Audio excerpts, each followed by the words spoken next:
Mark Young with the Bountiful Farmhouse. I'm known to most people as Mr. Mindy.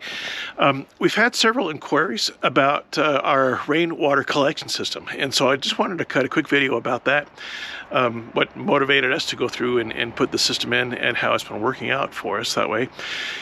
We live in Davis County in northern Utah, and we're in the town of Bountiful, hence the Bountiful Farmhouse.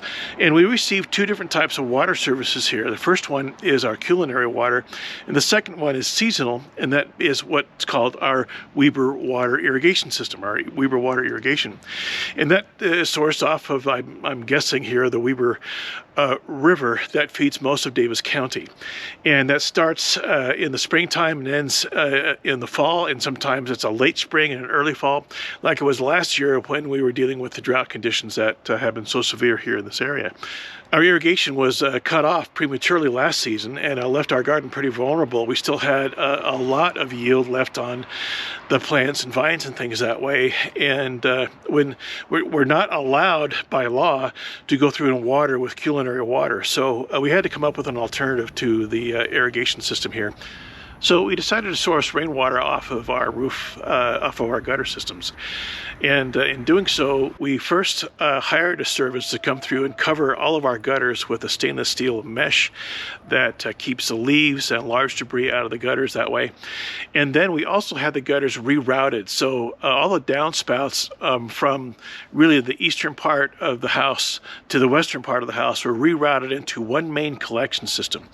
So the downspouts, instead of going down into the ground and into a filtration system like I had originally built here, they now go down into a gutter collection on the pink barn, and that sends it first off to a heavy particle filtration system, and then as that fills up with water, that water continues on through the shed that I built here, and from the shed it goes into two stacked totes that are 275 gallons each, so we have 550 gallons water capacity here. And then to distribute that water, we have a pump that is an on-demand pump, so when you turn on the spigot, the pump starts automatically. It senses that pressure loss and builds pressure to go through and supply water to the rest of the garden.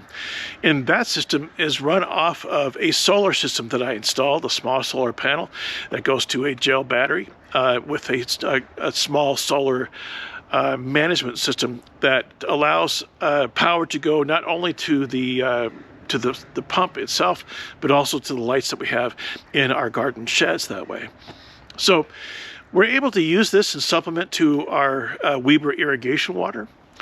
And to do that, I put in a valve that we can switch from one system to the other, which makes it real handy to be able to maintain the water supply that our plants need as we go off season, or as the irrigation water stops being supplied here for the Bountiful Farmhouse. So while I've been walking around shooting B-roll on this on the collection system, I just came across this. The black pipe here is the this is the heavy particle filter, and it goes all the way down about 6 feet, and then is at a place where I can drain it out there. What I didn't take into consideration is that this is going to freeze, and so that's what you're seeing here.